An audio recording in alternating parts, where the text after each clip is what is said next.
Voilà, dans cette vidéo, nous allons voir les nombres quantiques des 4 premières couches. D'emblée, je vais essayer de rappeler d'abord les nombres quantiques que nous avons vus au cours. Nous avons vu premièrement le nombre quantique principal qui est noté par n.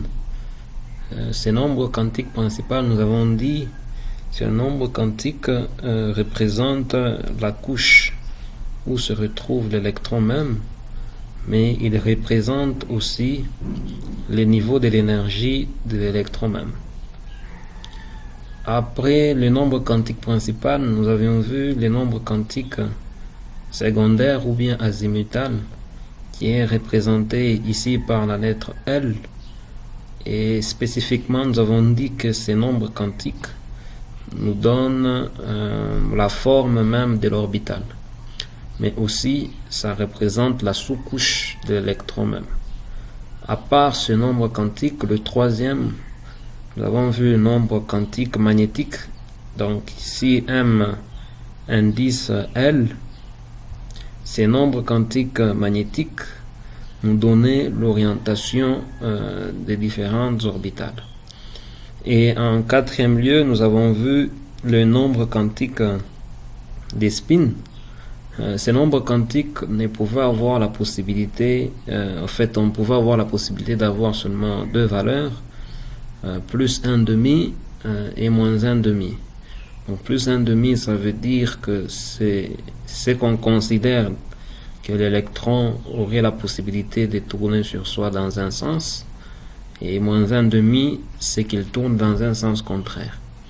Et d'ailleurs, dans la représentation, lorsqu'il vaut plus 1,5, vous avez un spin qui est tourné vers le haut, ça veut dire up, et lorsque c'est moins 1,5, vous avez un spin qui est retourné vers le bas, ça veut dire down. Déjà, on va essayer d'évaluer les 4 nombres quantiques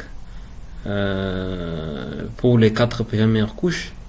Donc ici, nous allons commencer par le nombre quantique n. Donc pour la première couche, n est égal à 1.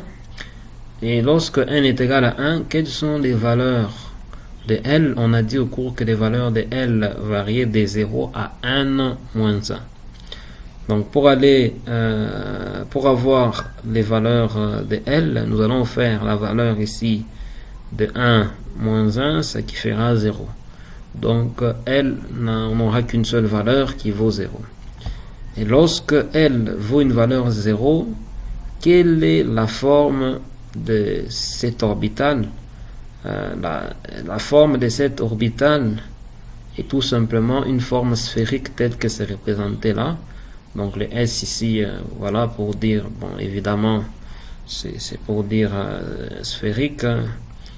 Et ici, nous n'avons qu'une seule orbitale. Comment est-ce qu'on a trouvé la seule orbitale ici? C'est par rapport au nombre quantique magnétique.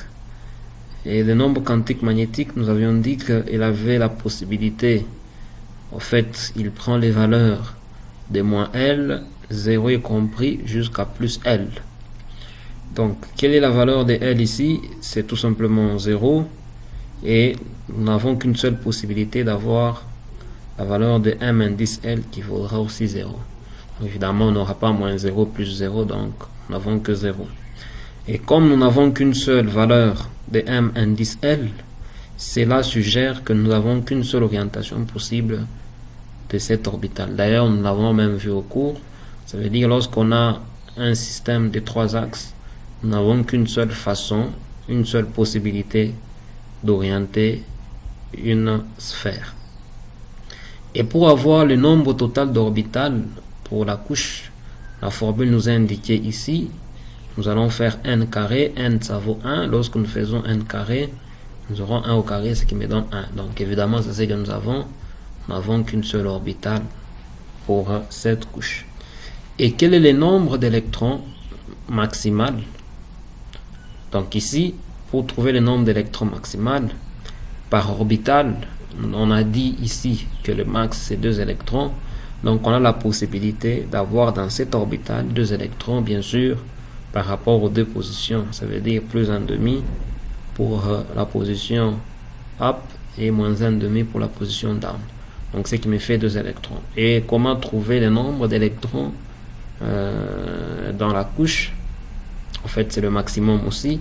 On applique cette formule 2 multiplié par n carré. C'est qu'on aura ici 2 multiplié par 1 au carré, ce qui fait 2 électrons. Voilà. Maintenant, si nous passons au niveau d'énergie n égale 2, quelles sont les valeurs de L? Ça sera 0 jusqu'à n moins 1. Donc, nous aurons 2 moins 1, ce qui donne 1. Donc, L peut avoir la valeur 0.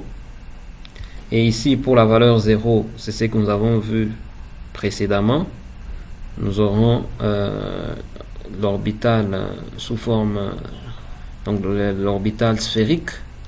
Et ici, j'aimerais tirer votre attention. Vous voyez qu'ici, la sphère elle est plus ou moins petite qu'ici. C'est par rapport à ce qu'on a vu au cours. Les deux, évidemment, ce sont des orbitales sphériques, mais ici, le niveau d'énergie est faible. C'est le niveau d'énergie 1. Et ici, l'orbital est plus rapproché du noyau. Nous avions dit que plus le niveau d'énergie augmente, plus la distance entre la probabilité de retrouver un électron devient plus grande. Ça veut dire que la distance entre l'orbital et le noyau devient plus grande. Donc ici, lorsque nous nous retrouvons au niveau d'énergie n égale 2, l'orbital devient un peu plus grosse. Ça veut dire qu'il y a bien sûr un éloignement un peu plus grand par rapport au noyau atomique. Bien évidemment, c'est la même chose. Ici, nous aurons toujours 2 électrons dans cette orbitale. Et lorsque L est égal à 1, nous aurons des orbitales P sous forme de lobes. Ici, P, c'est pour dire principal. S pour dire spin. On verra pour les niveaux d'énergie n égale 3, nous aurons des orbitales D et ainsi de suite. Donc ici, précisément pour cette orbitale ici P, qu'est-ce que nous avons? Nous avons à trouver maintenant le nombre quantique magnétique où sa variation c'est toujours de moins L, 0 y compris jusqu'à plus L. Or la valeur maximale ici de L c'est 1, donc nous aurons moins 1, 0 et plus 1. Donc ce qui nous donne 3 orientations possibles. D'où les orbitales P, nous avons un nombre de 3 ici. Et quand vous regardez bien, au cours, nous avons vu qu'il y avait possibilité d'orienter ceci sur les 3 axes. Suivant l'axe des X, c'est que nous donne P de X. Suivant l'axe des Y, c'est que nous donne P de Y. Et suivant l'axe des Z, c'est que nous donne P de Z. Et lorsque nous faisons un calcul, nous constatons qu'ici nous avons une orbitale S, là nous avons 3 orbitales P, ce qui fait 4. Et lorsque nous appliquons la formule pour trouver le nombre total d'orbitales, ici nous avons 2 pour dire 2 au carré, ce qui fait 4.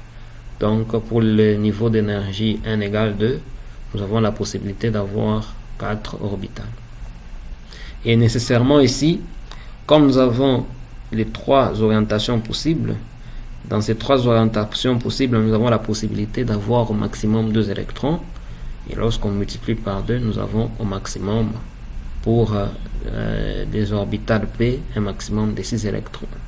Et lorsque nous sommons 2 plus 6 pour les niveaux d'énergie 2, nous avons 8.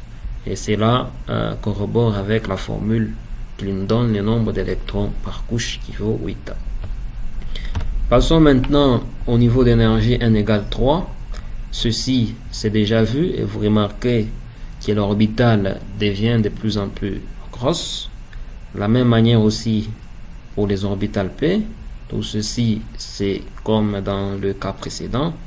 Mais ici, vous constatez que n vaut 3. Si nous faisons 1 moins 1, ça fait 2.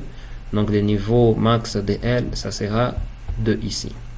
Et pour L égale 2, les orbitales que nous avons, ce sont des orbitales D pour dire diffuses. Et quelles sont les orientations possibles?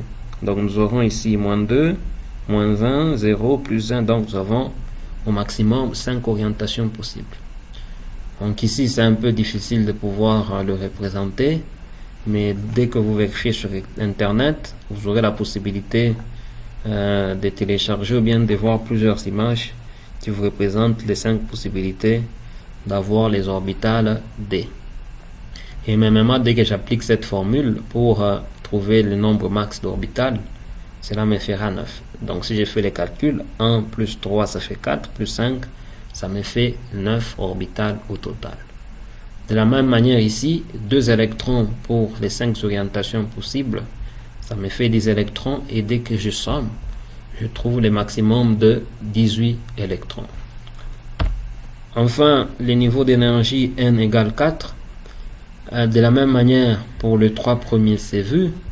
Pour ceci, L égale 3, vous aurez des orbitales F, pour dire fondamentales. Ici, vous avez cette orientation possible.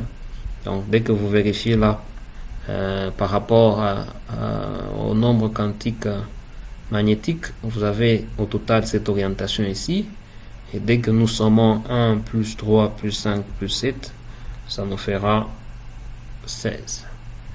Et avec ces 7 orientations possibles, nous aurons dans chacune de ces orbitales 14 électrons maximum. Et lorsque nous sommons ici, nous obtenons 32, qui est le nombre d'électrons maximal dans cette couche. Ceci étant, vous pouvez essayer de vous exercer pour les niveaux d'énergie N égale 5, peut-être aussi N égale 6, et aussi essayer, comme je l'ai dit, de faire quelques recherches sur internet pour voir les orientations possibles pour ces différentes orbitales. Voilà.